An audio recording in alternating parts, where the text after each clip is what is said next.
Signori, buongiorno, benvenuti alla Good morning, welcome to the Farnesino. We now have the declaration of Minister Di Maio and General Director too. Thank you very much. Dear General Director, I'm very happy to be here today with you for this first ministerial dialogue with the Mediterranean countries about the food crisis that Italy, supported by FAO, wanted to organize.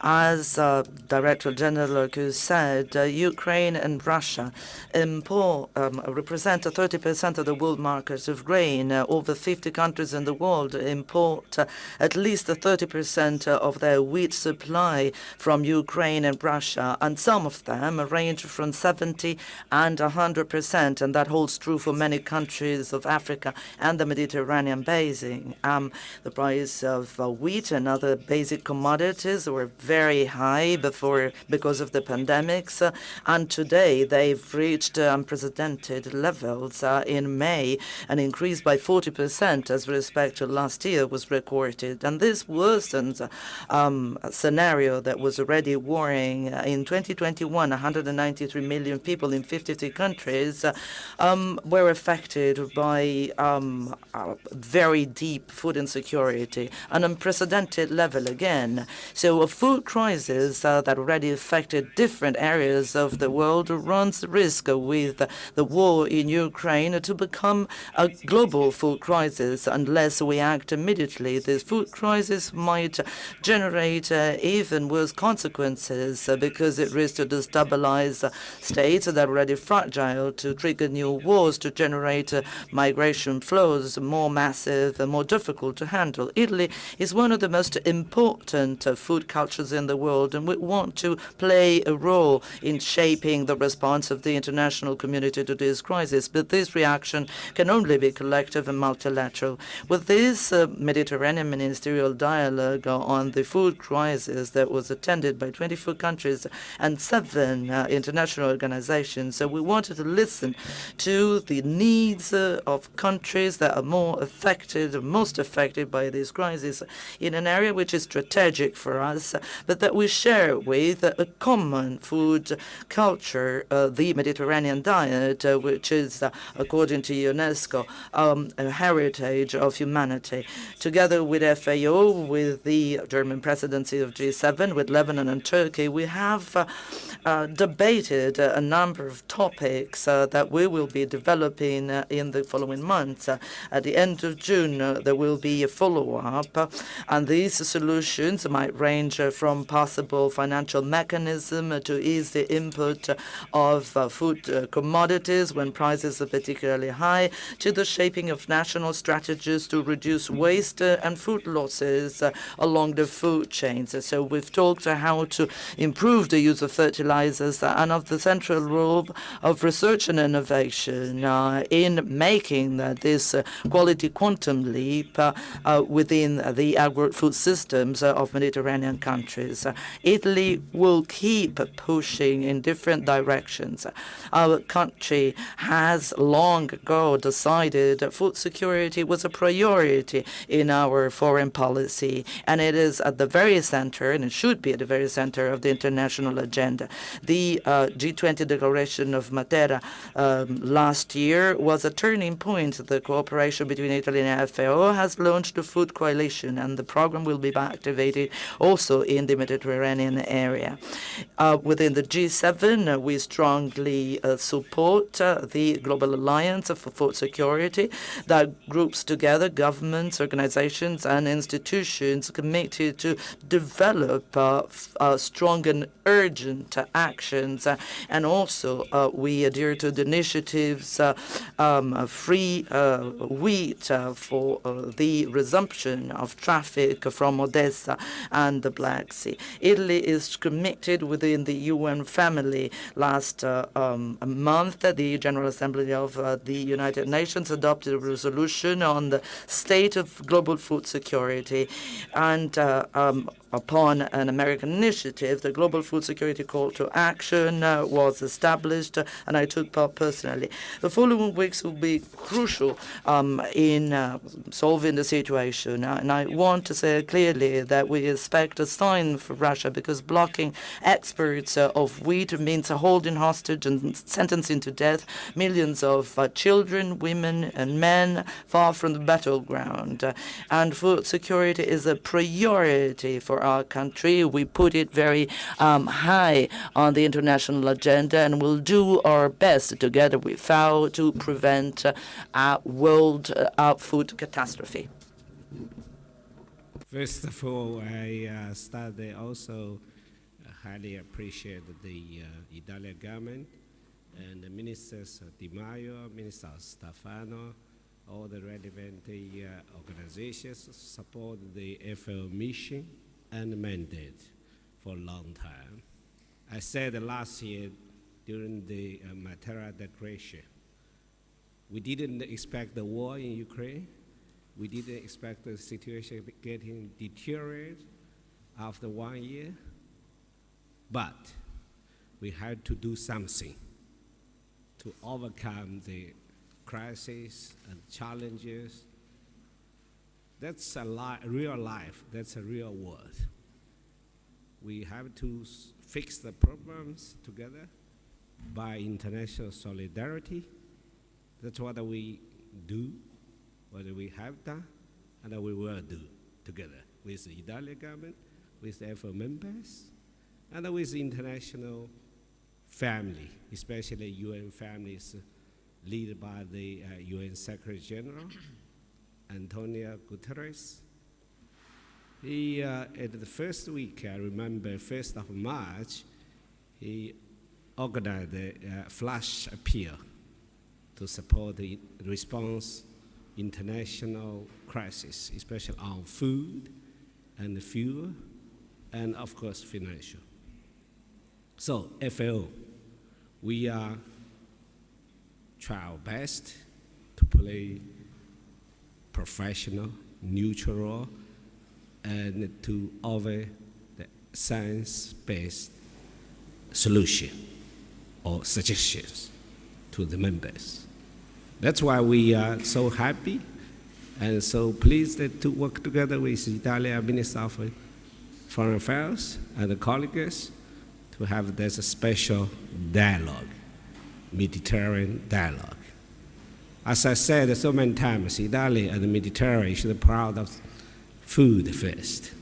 And then, of course, Italy will have a special feeling with the football, and then fashion, and environment friendly. So it's time for us to focus on the agri-food systems, again, how to improve the infrastructure related to agri-food system and rural development in Mediterranean areas. And also how to improve our way of life to establish the green style life, to reduce the food print, so by reducing the food loss and waste, especially mostly efficient, in my opinion, or deliverable things we can do by each of us, all the human beings and the consumers, we can do our best. Second, of course, as we said already, we need some immediate action to get the food, produce more and better, and also get the international trade market open.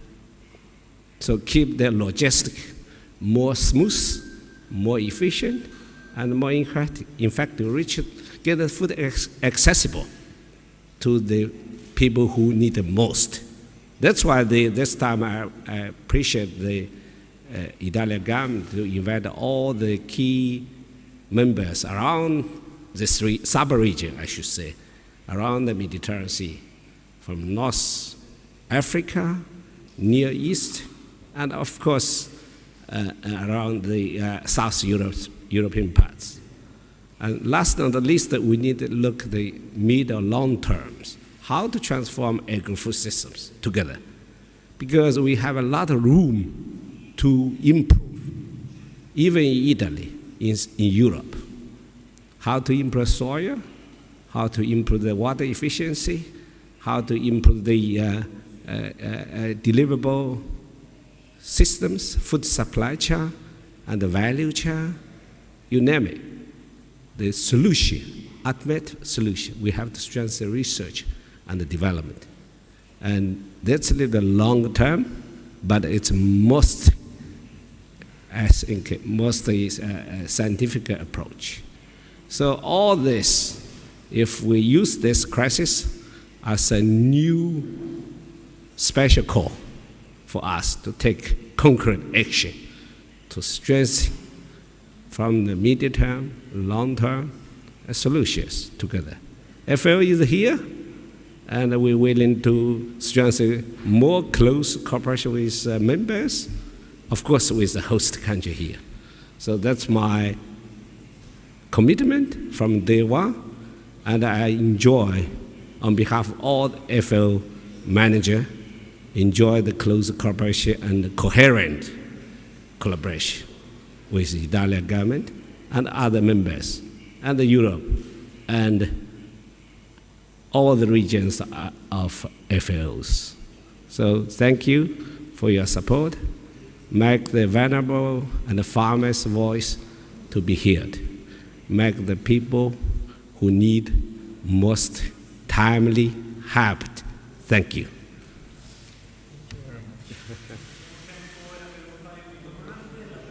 Il Ministro Di Maio, Perla di Poppa, TG1.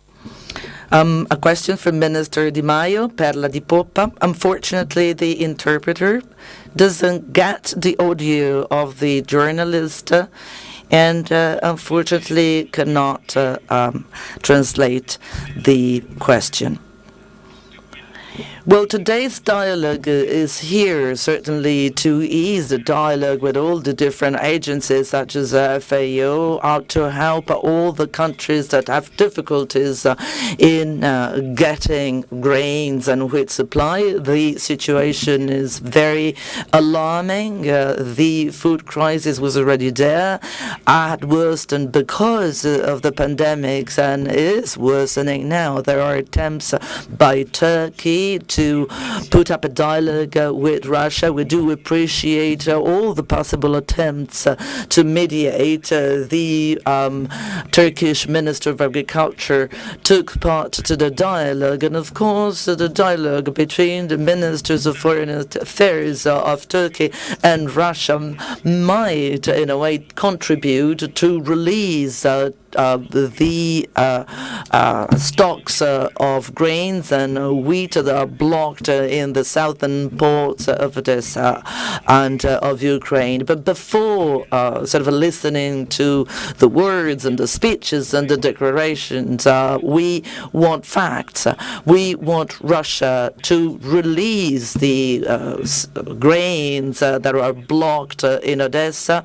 There were declarations about the diplomatic negotiations, but this, as a matter of fact, didn't lead to anything tangible. So we really want to play a role within the international community. In a way, we had already dealt with this problem during the Matera ministerial meeting, Development and Foreign Affairs, and that led to the Matera Declaration, which is all the more important now thanks to the food coalition that we have developed and thanks to Director General Chu. We are going to be able to help initiatives such as the food coalition to help the people, even in the Mediterranean Sea, to ease the situation of the populations. Caterina Semeraro, Agenzia Nova, for Director Chu. What are your perspectives about food prices, and what are the tools at your disposal to monitor the situation? Thank you. Of course, it's best answer. Please follow the FAO Food Price Index report. We are released the first week on Friday of each month. But of course, I'm not the fortune teller. I'm not the predictor we have to base the science and the data. But look, the case now, if you read on FAO website during past 3 months, we released the information notes. So look the 4 months curve and the trade. At the highest, it was March, so 160. And then come the April, 158.2. And now the May, it's 157.4. So slightly decreased, but that's a comprehensive index. So please remind all the journalists and the social media, look at the data and from that the FAO food price index. But if you segregate it into the different commodities, it's quite different from one to another. Look, the staple food like wheat will be slightly increased still. It's quite higher. And if fertilizer problem is not solved, they will be continue. But the oil, it's already vegetable oil, I mean. It's not the gas oil. I'm talking about the edible oil. So, and the price is already very high. I don't think they will have a potential to be more high, much higher. So it depends on different commodities. Third, I think FAO, we have FAO technical teams and look at the data. That's why since I come to FAO, we established a digital FAO, because you have to collect all the data first from the supply side, product side, and the import side, and then from the consumer side. So we have an early warning system and collect data from all the members.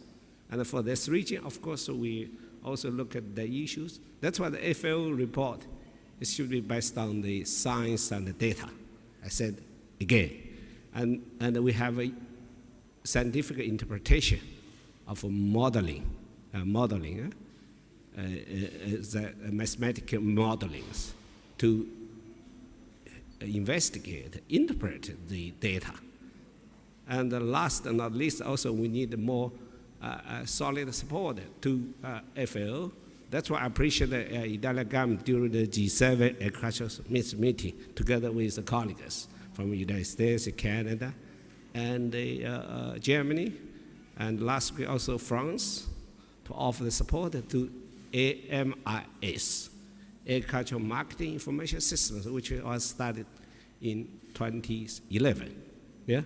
So it's 11 years. During the pandemic, we offer the global situation of assessment, of food security assessment. And now it's timely to look at the situation, how to, deteriorate the global food insecurity after the pandemic. Now they added a war in Ukraine. So we hope we will expand the element of agricultural input, like not only fertilizer and seeds, and also agricultural fuels. Because a lot of majority of agricultural production now is by machinery. So it's agricultural machinery fuel. It's also very much impact on the agricultural production. So in short, FAO should be play the professional science-based role to offer the database suggestions and solutions to the members. That is under the FAO mandate. Thank you. L'ultima domanda per il Ministro. A very last question for Mr. Minister Di Maio on Elisa Antonucci, Answer Agency. Good morning, Minister. The former Russian president has expressed very clear-cut opinions against the Western world. And what is your opinion about these declarations, and what are the perspectives, in your opinion, for the resumption of the negotiations? Well, they're very serious and heavy declarations, and there are countries in the Western world that are making all possible efforts to find a sort of diplomatic solution and to find a way to reach peace. And as a matter of fact, Russia accused in many ways Italy, and the accusations were also launched towards the Western world. But let's never forget that there is an aggressor, an invader, which is Russia, and an invaded country, an aggressed country, and that is Ukraine. But as a matter of fact, all these threats will not inhibit our efforts to reach peace. The Italian government is strongly committed for a diplomatic solution wherever and whenever it is possible to resume negotiations and to find a diplomatic solutions. In manifold occasions, I recalled and I stated that there isn't a peace that you can impose and a unilateral peace. I think that Russia has to show that it wants peace. It wants peace. Tomorrow I will be with President Draghi and with Minister Franco in Paris. We have the presidency of OECD, together with other countries, will assess the economic effects and consequences of this war. And as quite rightly said by Director General Q, all these consequences have to do not only with food security, but with energy security as well. And the two things go together. We will repeat at OECD that we condemn the aggression of Ukraine by Russia. But we will also state again and again that we will support all the possible efforts by all the interested parties to reach peace and to find a diplomatic solution. Thank you very much.